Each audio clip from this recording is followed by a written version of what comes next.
నాకెవడైతే గుండు కొట్టాడో వాళ్ళ నేనేం బలవంతం చేయలే. ఇష్టంగానే చూసుకున్నాం, ఇష్టంగానే కలుసుకున్నాం. కొడక పీకేనదే. అసలు ఏం మాట్లాడుతున్నారా?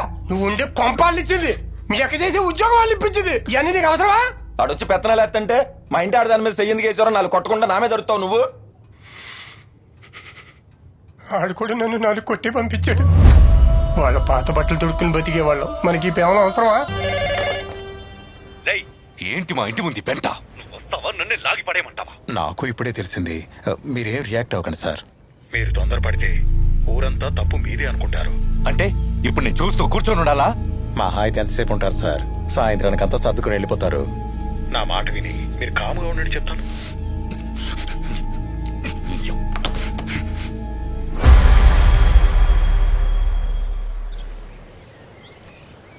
పద్మ ఒకడు ఒక్కరితే కూర్చొని ఉంటే ఆడి దగ్గర ఈడి దగ్గర డబ్బులు తీసుకొని శాతకాని వల్ల లెక్కెడుతూ కూర్చుందాం ఇక్కడ. ఈ సీన్లో నేనేం చేయలేనురా, చేయలేను. వాడికి అప్పడిపోయాను. అప్పడ్డావు కానీ తప్పు చేయలేదు కదా బాబాయ్. అప్పు చేసావు కదా అని తలదించుకుంటే ఇంకా ప్రతిదానికి తలదించుకోవడం అలవాటు అయిపోద్ది బాబాయ్. అంత కాడికొస్తే మన ట్రూప్ అంతా తల తాకట్టేట్టయినా సరే నీ అప్పు తీరుతాం. ఇప్పటి వరకు పెళ్లికి చౌలికి బ్యాండ్లు వాయించాం, ఇప్పుడు మన కోసం వాయిద్దాం బాబాయ్. రారా రండి. రేయ్, ఎక్కడికి ఊపుకుంటూ వెళ్తున్నారు? వచ్చి అందుకోండి. ఏంటే నలుగురు నింటేసుకొస్తే ఇప్పుడు నేను బెదిరిపోవాలా? మీరేంట్రా, మీకు పెళ్లిలేం లేవా? ఇక్కడ కొడుతున్నారు. ఏ ఈ నలుగురిని చూసేసరికి భయం వేసిందా? నిన్నటిదాకా పైన ఉన్నావు, ఇప్పుడు కిందకు వచ్చావు. కంగారు పడుకో, నిన్నెక్కడ దాకా తీసుకెళ్ళాలి అక్కడ దాకా తీసుకెళ్లే వదులుతాం.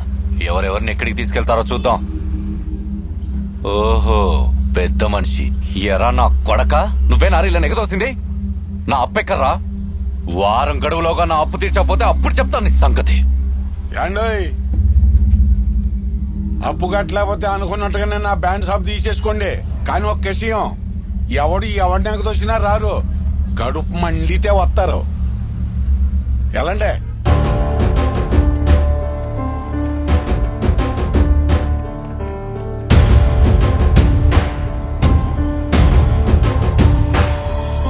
గురించి జిల్లా పేపర్లు వేసారు చూడు. రే, ఈ దెబ్బతో వెంకటగడికి వచ్చపడుద్దిరా, పడాలి నా కొడుకు. ఒరే, ఆ వెంకన్న గారి ఇంటి ముందు పద్మ భలే కూసుందిరా. నాకు కూసోలని అనిపించింది, కానీ కులపోడు కదా, బాగోదని. అబ్బా, ఒకే కులపోడైనంత మాత్రాన మనకన్నా వడ్డీలు తక్కువకి ఇచ్చాడా అండి? లేదు కదా. మళ్ళీ లాక్కోవాలన్నప్పుడల్లా ముక్కు పిండి వసూలు చేశాడు. పెద్దానికి అక్కర్లేదు క్యాస్ట్ ఫీలింగ్లు. రేయ్, ఏండే నువ్వు వెళ్ళి ఆడి దగ్గర సలవకుండా పెట్టరారే. అమ్మా, అక్రమ సంబంధం అంటే ఏంటి? రేచిను, ఎవరైనా చెప్పండి. సీను, నన్ను మా ఇంట్లో దింపేస్రా. ఏంటే నాటకాలా? ఎక్కడికెళ్తావు? ఎక్కడికో అక్కడికి. ఈ ఇంట్లో మాత్రం ఉండను. ఊళ్ళో వాళ్ళ ఉసురు నా కొడుక్కి తగలడం నాకు అస్సలు ఇష్టం లేదు. నీ అమ్మ అందరికి అలసైపోయినా నేను. ఏరా, నీ పిల్లం పిల్లలిద్దరిని ధర్నాలో కూర్చోపెట్టావు. ఏ మీ కులపోలేనా? చంపి పాడు తప్పుతా నా కొడక. నేను నీతో మాట్లాడొచ్చా?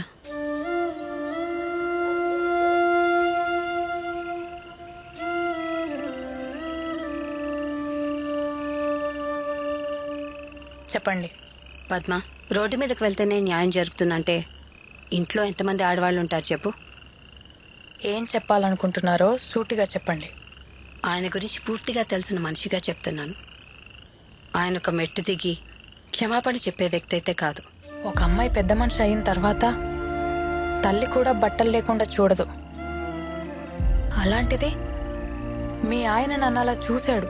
న్యాయం కోసమని పోలీస్ స్టేషన్కి వెళ్తే అదేమైనా పెద్ద తప్పా అన్నట్టు మాట్లాడుతున్నారంతా. అయినా మేమేం తప్పు చేశామండి? మీకన్నా తక్కువగా పుట్టడమా? కులం అంతస్తు అనే తేడా లేకుండా ఊర్లో అందరినీ మర్యాదగా కూర్చోబెట్టి ముస్తాబు చేసి పంపిస్తారు మా నాన్న. అలాంటిది మా నాన్న బయటికి వెళ్తే కూర్చోడానికి కుర్చీ కూడా వేయరు. మన ఊర్లో మీ ప్రస్తావన వస్తే ఝాన్సీ గారు, వెంకట్ గారు అని మాట్లాడుకుంటాం.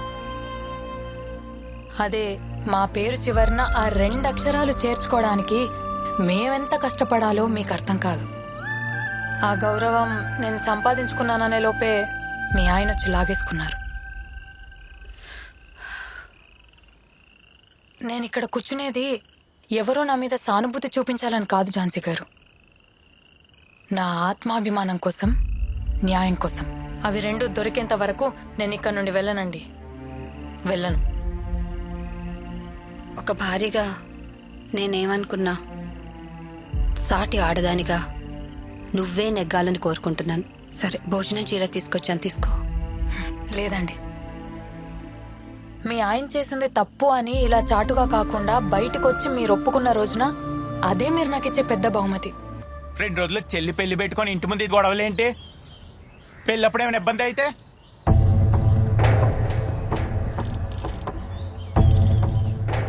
ఆ ఎస్ఐకి ఫోన్ చేసి కనకయ్య వాళ్ళని పోలీస్ స్టేషన్కి రమ్మని కబురెట్టావు.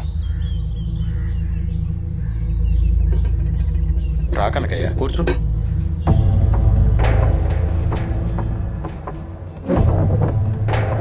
కూర్చో నాన్న, కూర్చో.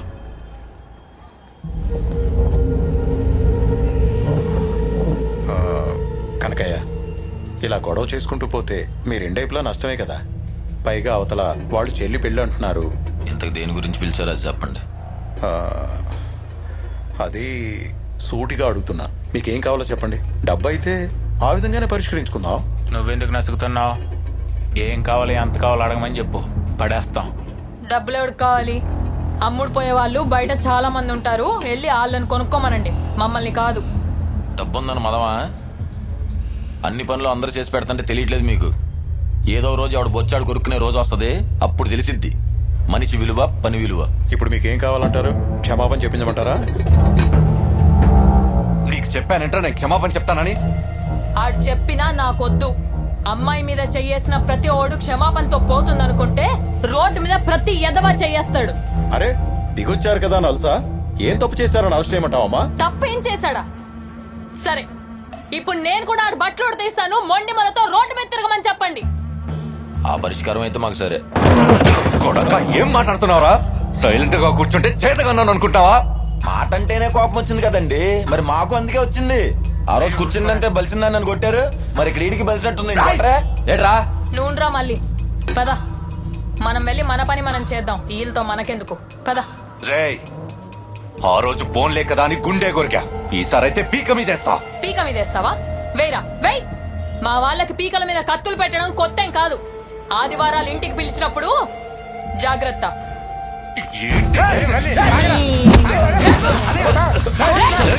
రేయ్, రేయ్, ఈసారి కాల్తో సమాధానం చెప్పా, ఇంకోసారి చెయ్యేస్తే కత్తితో సమాధానం చెప్తా. మీ చెల్లి పెళ్లికి మేము అడ్డురాం, నిన్ను మాత్రం వదలను. పద నాన్న, పద మళ్ళీ.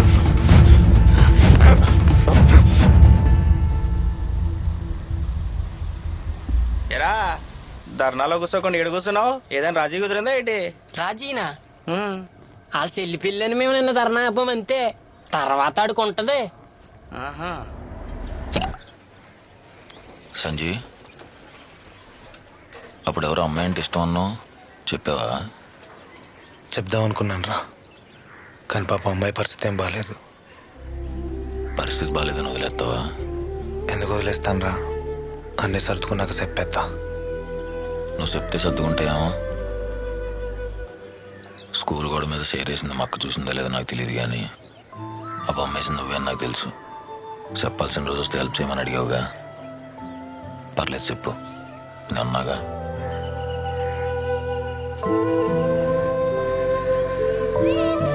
మెల్లగా మెల్లగా ఇటు వచ్చేసేయండి, ఇటు.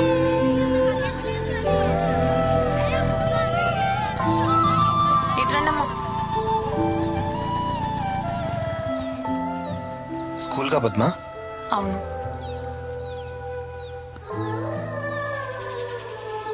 సరే అయితే నేను బయలుదేరుతాను. సంజీవి, హా?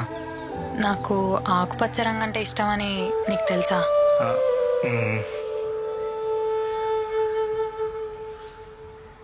బయటికి వెళ్దామా సంజీవి? ఎటైనా ప్రశాంతంగా ఉండే ప్లేస్కి తీసుకెళ్తావా?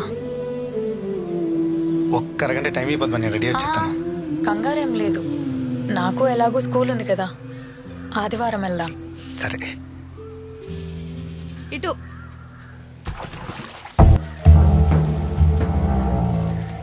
పెళ్లి పనులన్నీ పురమాయించానండి, ఒక్కడు తప్ప. అదేనండి, బ్యాండ్ మేళం వాళ్ళని పురమాయించాలి. అది పక్కూరు నుంచి పిలిపించమంటారండి? పక్కూరు నుంచి ఏమవుతావు? నా కాళ్ళే కావాలి. ఆయ్, ఏంటి మత్తుండే మాట్లాడుతున్నావా? గట్లేనట్టుగా ఆనా కొడుకులు చెప్పడం ఏంటి? 4 డబ్బులు పడేస్తే ఆడు బాబు లాంటి వాళ్ళు వస్తారు. ఏమవుతావు? నా కాళ్ళే కావాలి. ఛీ, దీని అమ్మ